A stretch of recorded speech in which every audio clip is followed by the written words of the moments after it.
Muito bem, meus irmãos, na expectativa de que o Senhor queira atender a oração que acabamos de cantar, vamos abrir as nossas Bíblias.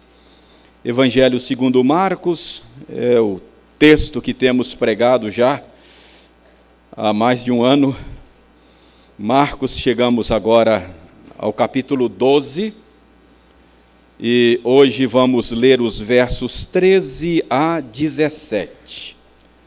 Marcos, capítulo 12, versos 13 a 17.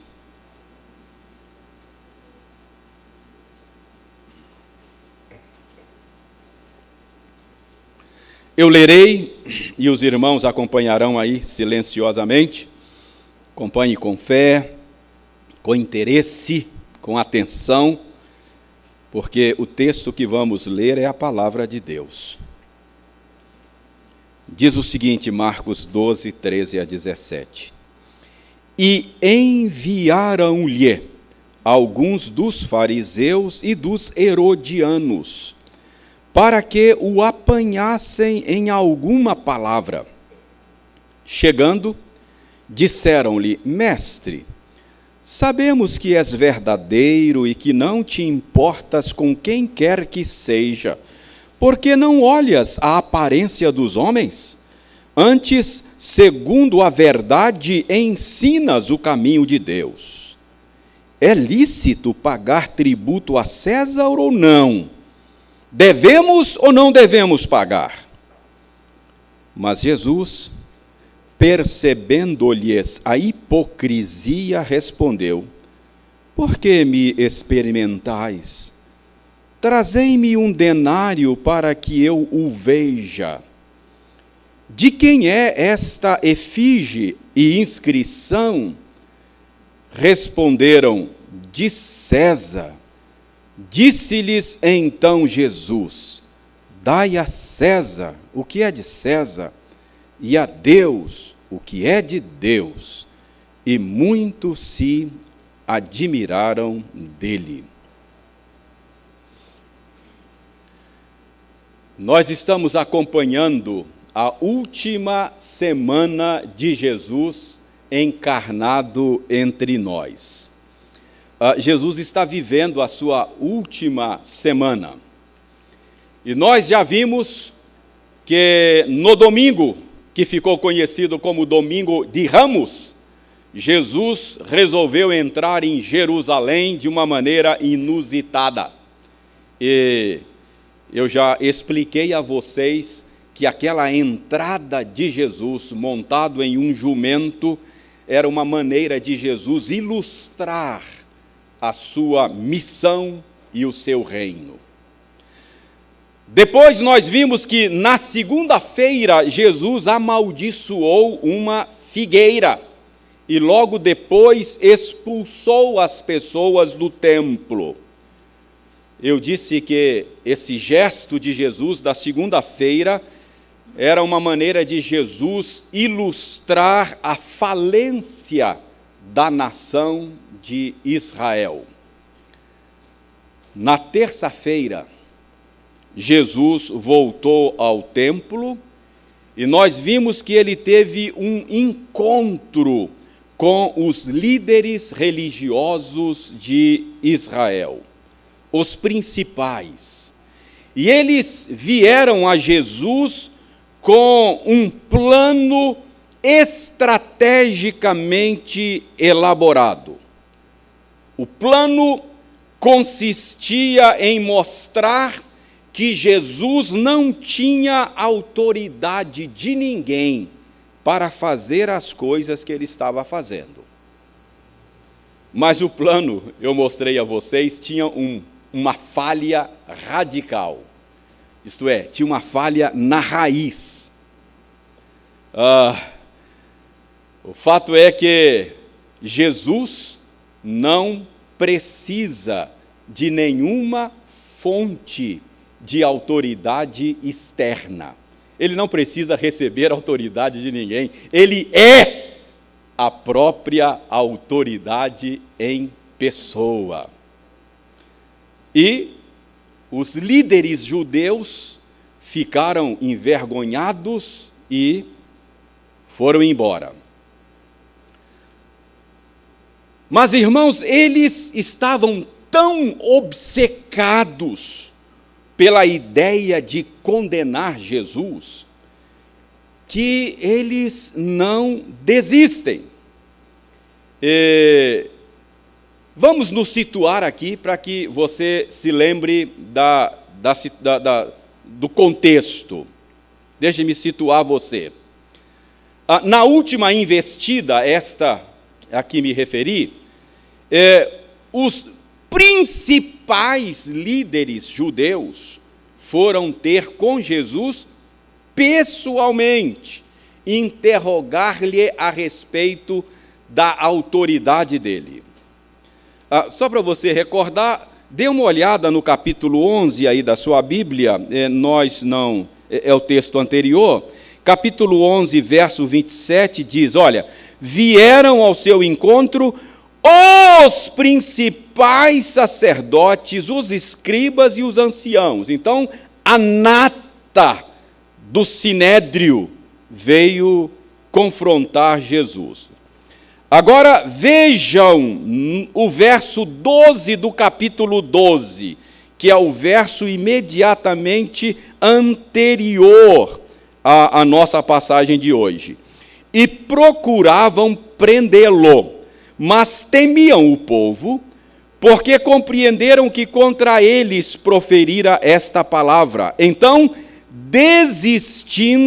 esta parábola. Então, desistindo, retiraram-se. Mas a desistência deles foi temporal, porque o verso 13, que é parte do nosso texto, é o primeiro verso do texto de hoje, diz que eles enviaram agora alguns dos fariseus e dos herodianos para que apanhassem Jesus em alguma palavra. Então, se situe. Os principais líderes judeus tentaram, mas fracassaram na tentativa de apanhar Jesus. Então agora eles enviam emissários, eles enviam um novo grupo, e eles agora têm uma nova estratégia. Irmãos, qual é a nova estratégia? Perceba aí, a nova estratégia consiste no uso da bajulação. Veja o verso 14 aí no texto. Eles chegaram, diz aí o verso 14, chegando, disseram-lhe, mestre, sabemos que és verdadeiro, e não te importas com quem quer que seja, porque não olhas a aparência dos homens, antes, segundo a verdade, ensinas o caminho de Deus. Então, notem que eles abordaram Jesus com um elogio. Eles abordaram Jesus dizendo, Senhor, ô mestre, nós sabemos que o Senhor é verdadeiro. Nós sabemos que o Senhor fala a verdade e doa em quem doer. Nós sabemos que o Senhor ensina o caminho de Deus. Perceba a estratégia. Então, eles abordam Jesus com um elogio. Isso é estratégico. Quando você quiser conseguir alguma coisa com alguém, use a estratégia da bajulação, do elogio. É que as pessoas normalmente se derretem. Nós nos derretemos diante de elogios. Todos nós gostamos de ser bajulado. Todos nós gostamos de ter o ego massageado. Por isso, se você quiser conseguir alguma coisa com alguém, essa é uma boa estratégia. Comece jogando confetes. Comece jogando elogios. A bajulação faz a pessoa baixar a guarda. Não é sem razão que a sabedoria bíblica chama a nossa atenção para o perigo da bajulação. Provérbios capítulo 29, verso 5 diz o seguinte: o homem que lisonjeia, o homem que bajula o seu próximo, arma-lhe uma rede aos passos. Então a sabedoria bíblica diz, olha, cuidado com a bajulação. Muito cuidado. Quando Judas, lá na sua epístola, vai falar dos falsos mestres, ele diz que esta é uma estratégia dos falsos mestres. Judas diz que eles são aduladores. Então, os falsos mestres são aduladores por motivos interesseiros, diz Judas. O apóstolo Paulo, escrevendo aos Romanos, lá no capítulo 16, verso 18, ele também denuncia esta estratégia dos falsos mestres. Paulo diz que os falsos mestres usam suaves palavras e lisonjas, bajulação, para enganar o coração dos incautos. Então, de cara, essa passagem já nos deixa uma boa lição. De cara, essa passagem já nos alerta quanto ao perigo, ao cuidado com a bajulação. E o curioso, irmãos, é que o elogio que fizeram a Jesus é verdadeiro. É verdadeiro. O que disseram a respeito de Jesus é a pura verdade. Jesus, de fato, é alguém que é verdadeiro, ele é a própria verdade em pessoa, ele mesmo disse, e portanto, o que eles disseram a respeito de Jesus é verdadeiro, é verdade. Mas acontece que, diferentemente de nós, Jesus não baixou a guarda. Jesus não se deixa derreter com elogios. Veja a resposta de Jesus no verso 15. Mas Jesus, percebendo-lhes a hipocrisia, respondeu: por que me experimentais? A palavra grega que é traduzida aqui por experimentais, ela é traduzida em outros locais por tentais, tentação. Por que me experimentais? Por que me tentais? Embora a verdade sobre Jesus estivesse nos lábios dos seus interlocutores, Jesus sabia que as intenções do coração deles não eram intenções santas. Jesus disse: porque me tentais, percebendo-lhes a hipocrisia. Aqui a gente tem um outro alerta para nós.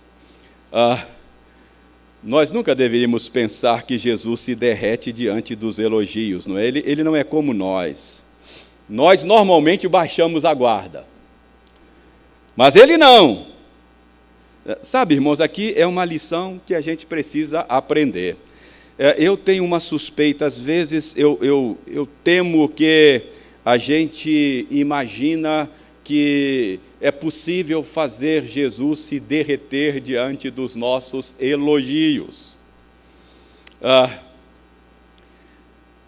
Eu percebo isso na nossa produção musical. Eu não sei se você presta atenção nessas coisas, mas a produção musical de um povo revela muito das suas crenças. As nossas músicas revelam muito as nossas crenças, não é? E aí eu fico prestando atenção na nossa produção musical. Há algum tempo eu percebia assim um tom triunfalista exagerado na nossa produção musical. Não sei se vocês se lembram, né? Posso pisar uma tropa e saltar as muralhas. Esse era o tom, não é? O tom era esse. Era bem triunfalista, não é? É claro que Nós somos mais do que vencedores por meio de Jesus Cristo. Mas a gente percebe a ênfase do momento, do tempo presente, não é? A ênfase era o triunfalismo. E qualquer ênfase exagerada não é bom, não é? É como se, de repente, um membro do meu corpo começasse a se desenvolver mais do que os outros. O nariz, por exemplo, ficasse desse tamanho. Aí ficaria esquisito, estranho, né? Então, a ênfase exagerada, às vezes, é deformidade.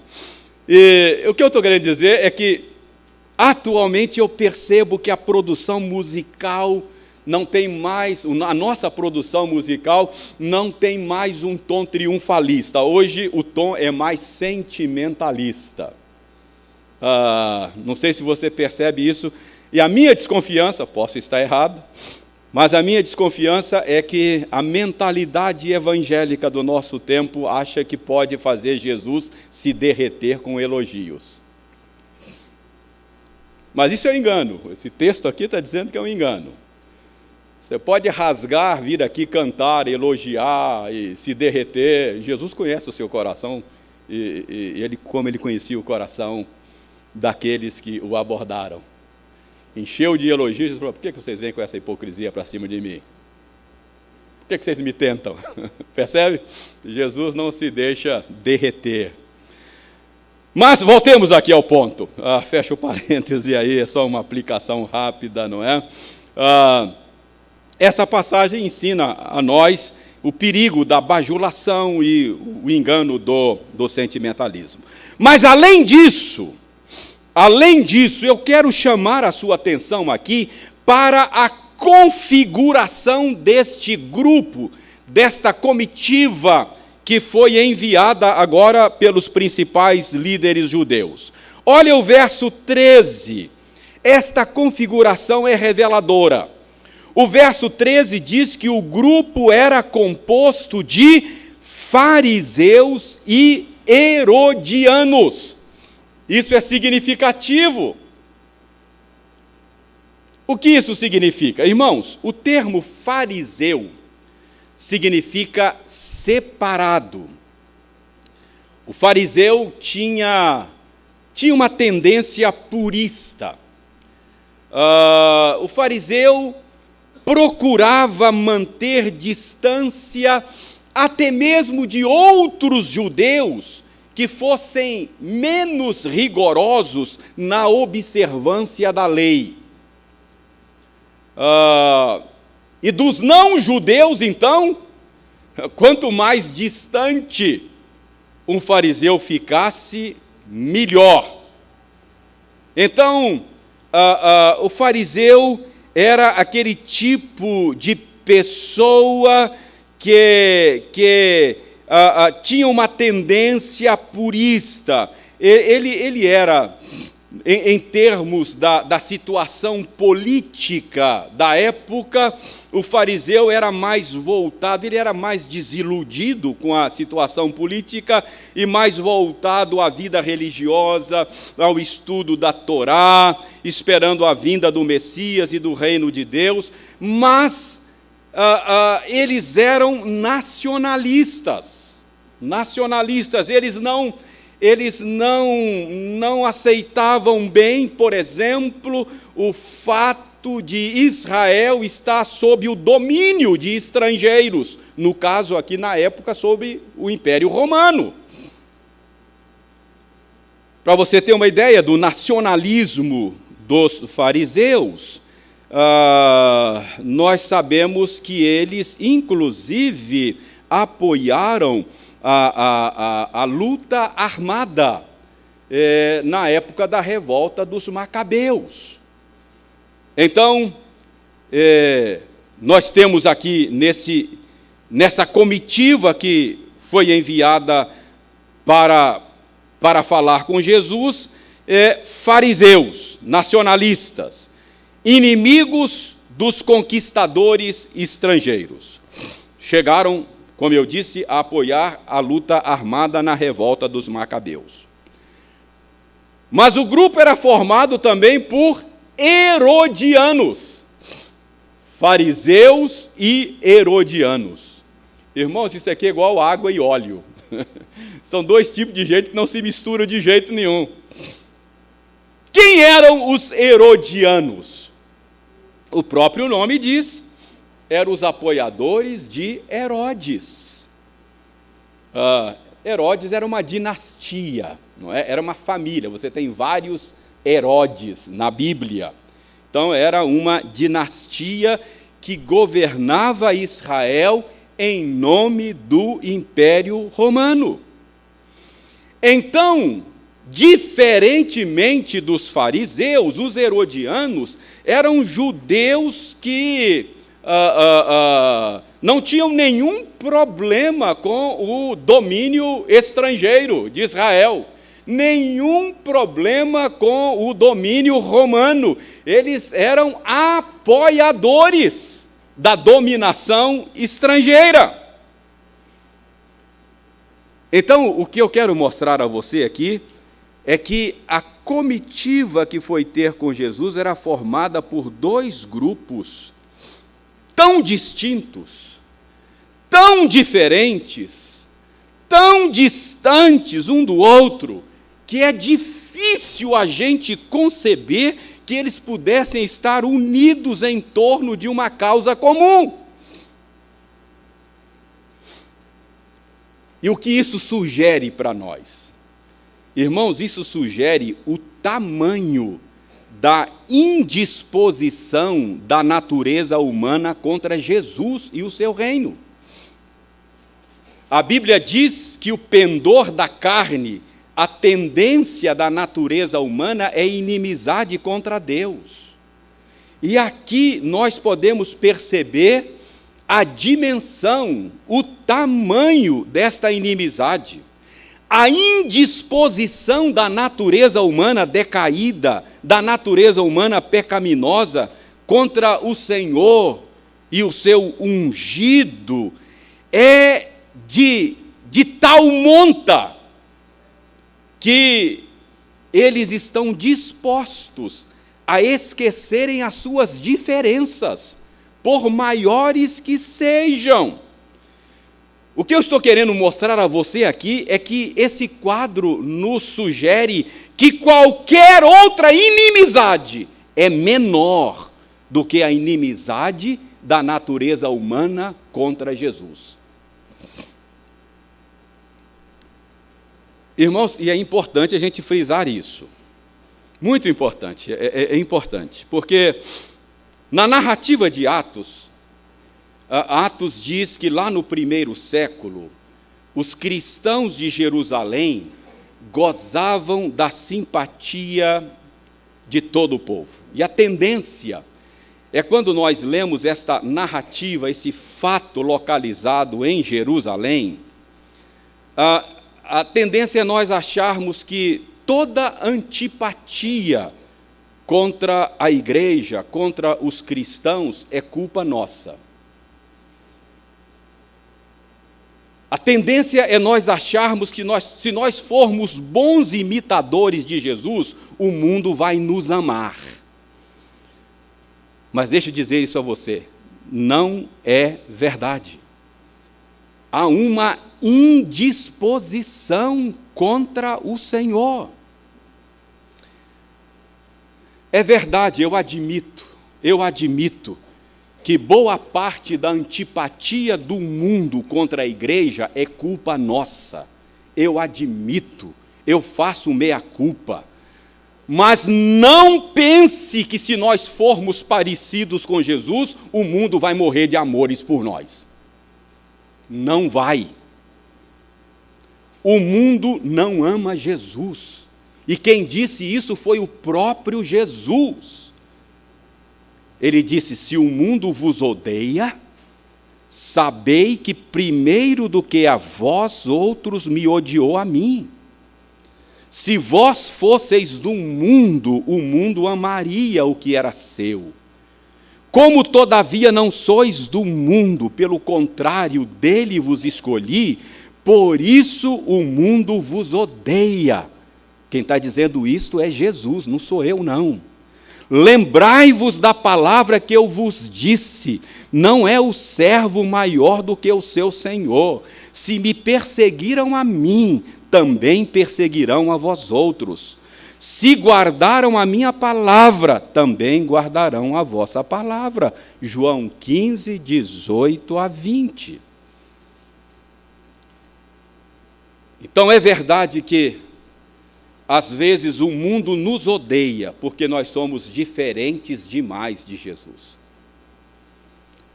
Mas, às vezes, o mundo nos odeia, porque nós somos parecidos demais com Jesus. No primeiro caso, o que nós devemos fazer é nos arrepender. No segundo caso, quando somos odiados por sermos parecidos com Jesus, devemos nos alegrar. É uma honra poder ser perseguido por causa de Jesus. Mas o ponto aqui que eu quero mostrar a você é que herodianos e fariseus esqueceram as suas diferenças para juntos armarem ciladas contra o Senhor.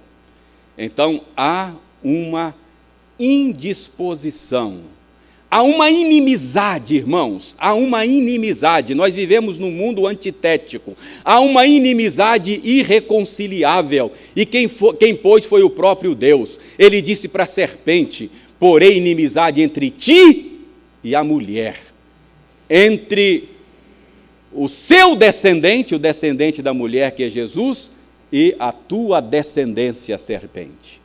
Então há uma inimizade irreconciliável. Mas, irmãos, agora vejam no final do verso 14. Prossigamos aí na análise do texto, depois de olhar aí a configuração desta comitiva e o que nós podemos aprender com isso, com essa configuração. Agora vejam no final do verso 14 qual foi a armadilha que armaram para Jesus.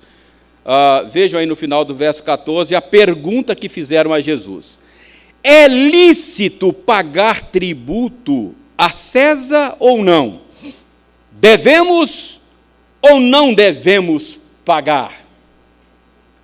Israel vivia sob a ocupação estrangeira. Os romanos dominavam e expoliavam a nação de Israel. Tributo mencionado aqui era um imposto cobrado de todo adulto que vivesse no império. E o valor cobrado era 1 denário por pessoa. 1 denário equivalia a 1 dia de trabalho. Era uma carga tributária menor do que a nossa, né? 1 dia de trabalho para o Império Romano. Então, vejam bem, era o valor do tributo. O final do verso 15 diz que Jesus pediu a eles: trazei-me 1 denário, para que eu o veja. Isso é muito importante, é significativo a reação de Jesus. É significativo que Jesus tire do bolso deles o denário. O denário era uma moeda do sistema monetário romano. E, portanto, o fato de Jesus pedir a eles: me dê 1 denário aí, não é? Pega aí 1 denário para que eu veja. E eles tiram do próprio bolso o denário.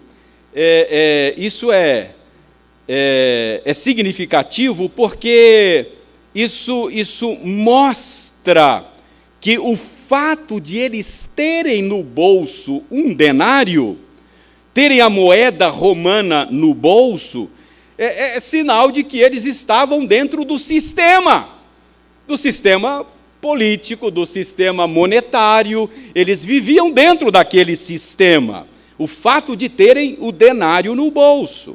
Se o sistema era ruim, se o sistema era bom, justo ou injusto, Jesus não entra aqui no mérito, mas Jesus mostra que eles fazem parte do sistema.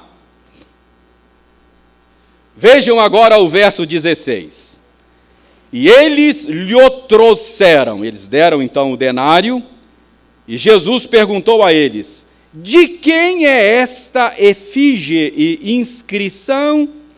Responderam: de César. É que o denário trazia, a moeda trazia de um lado trazia a imagem do imperador romano com a inscrição: Tibério César Augusto, filho do divino Augusto. Então, esse era um lado da moeda. E do outro lado da moeda havia uma imagem do imperador assentado em seu trono com um diadema, uma coroa na cabeça e a inscrição: sacerdote supremo. Então, o imperador reivindicava para si não apenas o domínio político do império, mas o culto dos seus cidadãos. Ele exigia adoração, ele era o representante de Deus na terra. Jesus então perguntou, ele pega lá a moeda e pergunta: de quem é esta efígie? De quem é esta inscrição? E eles responderam: de César. Jesus então disse: dai a César o que é de César, dai a Deus o que é de Deus. O que Jesus quer dizer com isso, irmãos? Irmãos, ao dizer, dai a César o que é de César, dai ao imperador o que é do imperador, Jesus está reconhecendo a legitimidade da ordem civil. Ele está reconhecendo a legitimidade do governo civil, conforme Paulo vai ensinar mais tarde, escrevendo aos Romanos, lá em Romanos 13. Paulo diz que o governo civil, a ordem civil, foi instituída por Deus na ordem criacional. É parte da boa ordem criacional. Se nós fazemos um bom ou um mau uso dessa instituição, é outra coisa. É como o casamento. O casamento é parte da ordem da criação. Se a gente faz bom uso ou mau uso, é outra coisa. Entendeu? Então, o ponto aqui é que Jesus está legitimando o governo civil. E ao legitimar o governo civil aqui, Jesus está mirando o coração dos fariseus. Porque os fariseus, eles tinham dificuldade de reconhecer a legitimidade da ordem civil vigente na época. Então, a dizer, dai a César o que é de César, Jesus está reconhecendo a legitimidade do governo civil e certamente mirando o coração dos fariseus. Mas Jesus diz também, dai a Deus o que é de Deus. Ao dizer, dai a Deus o que é de Deus, Jesus está reconhecendo os limites da ordem civil, os limites do governo civil. Embora a ordem civil tenha sido instituída por Deus na criação, embora seja algo legítimo, seja algo bom, ela não é absoluta. Tem limites. Então, ao reconhecer os limites da ordem civil, Jesus aqui certamente está mirando o coração dos herodianos. Os herodianos tinham a tendência de idolatrar a ordem vigente. Eram apoiadores dos Herodes. Então, Jesus aqui está mirando tanto a distorção do coração do fariseu, quanto a distorção do coração dos herodianos. Ele está reorientando, eram distorções diferentes, mas ele está reorientando os dois corações. Dai a César o que é de César, dai a Deus o que é de Deus. Irmãos, que lição oportuna nós temos para nós hoje nessa passagem. Irmãos, esta passagem nos ajuda a compreender qual deve ser a relação da igreja com o Estado. Essa passagem nos ajuda a entender qual deve ser a relação do cristão com a política. Por exemplo, com base nesta passagem, nós podemos dizer que a esfera política é uma esfera legítima para a atuação do cristão. Com base nessa passagem, nós podemos dizer que o envolvimento do cristão na política é algo legítimo.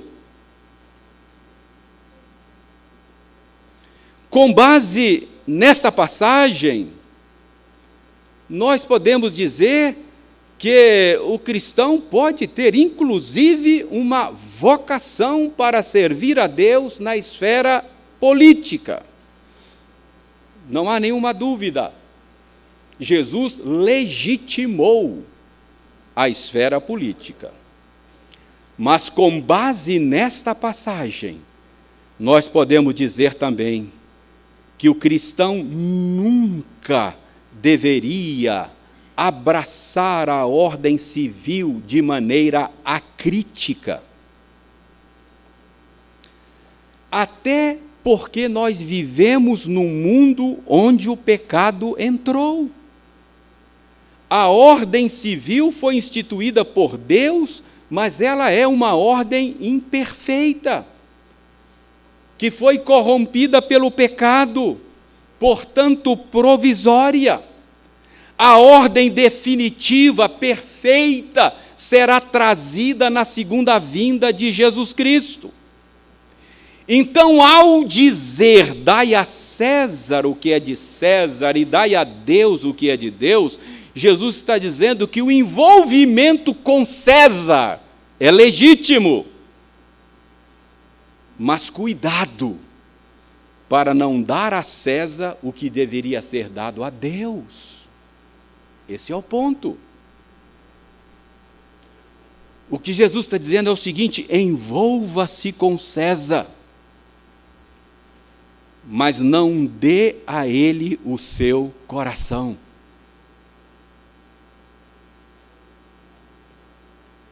Você deve dar ao Estado o seu dinheiro, Jesus está dizendo isso aqui, e não o seu coração, a sua devoção. Jesus está dizendo o seguinte: é legítimo pagar tributos a César? César é dominador estrangeiro? Jesus está dizendo mais ou menos o seguinte: pague tributos, mas não venda a sua alma. É isso que Jesus está dizendo aqui: dai a César o que é de César e a Deus o que é de Deus.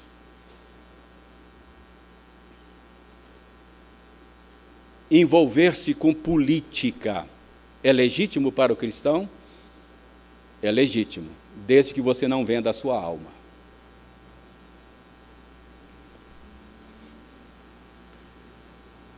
Irmãos, eu às vezes fico muito preocupado. Eu suspeito que tem crente vendendo a alma.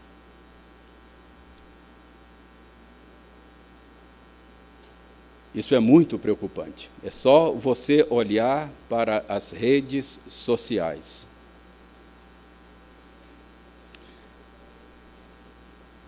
Tem crente fechado com Bolsonaro, mas aberto para tanta coisa ruim, que é preocupante. Tem crente que quer ver todo mundo preso e Lula livre. A esfera política é uma esfera legítima de atuação para o cristão, mas o cristão precisa tomar cuidado para não vender a sua alma. Seja crítico, não tenha compromisso absoluto com ninguém a não ser Jesus Cristo. Não seja fechado com ninguém a não ser com o Senhor Jesus Cristo. Cumpra bem o seu papel de cidadão. Se você gosta de lidar na esfera política, é legítimo. Se você tem vocação até para se candidatar, tudo bem, mas dai a César o que é de César e dai a Deus o que é de Deus. Cuidado para não vender a sua alma. Mas, irmãos, tem mais nessa passagem. Veja o final do verso 17. E eu termino aqui. Final do verso 17 diz que a comitiva que foi montada agora com uma estratégia nova de bajulação e quer armar uma cilada a respeito da relação com o Império Romano, eles agora saem de lá admirados de Jesus. Verso 17. Os líderes judeus mudaram a estratégia, mas não conseguiram apanhar Jesus mais uma vez. Mais uma vez o tiro saiu pela culatra. Os que foram enviados para armar uma cilada e apanhar Jesus, diz aí o texto final do verso 17, simplesmente ficaram admirados de Jesus. O que isso significa? Irmãos, isso significa que quando chegar a sexta-feira daquela semana, Jesus vai ser morto.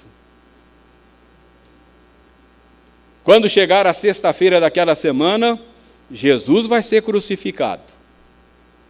Mas o que fica claro aqui, que ele será morto não porque os líderes judeus querem. Eles tentam de todos os jeitos e não conseguem. Mais uma vez tentam inutilmente apanhar Jesus. Isso está dizendo para mim e para você que a crucificação da sexta-feira não é porque os líderes judeus querem. Ele será morto na sexta-feira porque esta é a vontade de Deus. Ele será morto na sexta-feira porque este é o plano elaborado antes da fundação do mundo. Ele disse: ninguém tira a minha vida, eu espontaneamente a dou. Jesus será morto na sexta-feira. Sabe por quê? Não é por causa das estratégias dos seus inimigos. Não. Mais uma vez falharam. Sabe por que Jesus será morto na sexta-feira? Porque Deus amou o mundo de tal maneira que deu seu Filho unigênito para que todo aquele que nele crê não pereça, mas tenha a vida eterna. Creia em Jesus. Receba-o como seu Salvador, senão você estará irremediavelmente condenado. Que Deus tenha misericórdia de você e tenha misericórdia de mim, miserável pecador. Amém. Vamos nos colocar em pé, vamos orar, receber a bênção, cantar juntos o Amém Tríplice, encerrando o culto desta noite.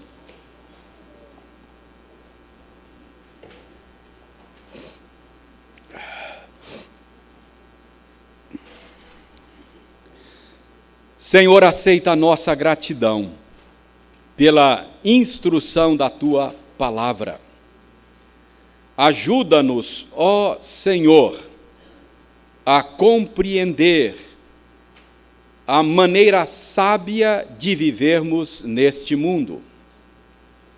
Que por tua graça, ó Senhor, possamos cumprir bem o nosso papel em todas as esferas da vida nas quais o Senhor nos colocar. Ajuda-nos a dar a César o que é de César. Ajuda-nos a cumprir bem o nosso papel como cidadãos. Ajuda-nos, ó Senhor Deus, a cumprir bem a nossa vocação na esfera pública.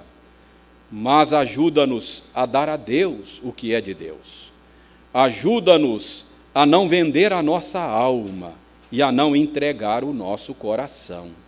Ó Senhor, sobretudo, ajuda-nos a confiar em Jesus Cristo, aquele que se entregou por nós, aquele que morreu, ressuscitou, que vive, reina e há de vir, julgar o mundo com justiça e estabelecer novos céus e nova terra.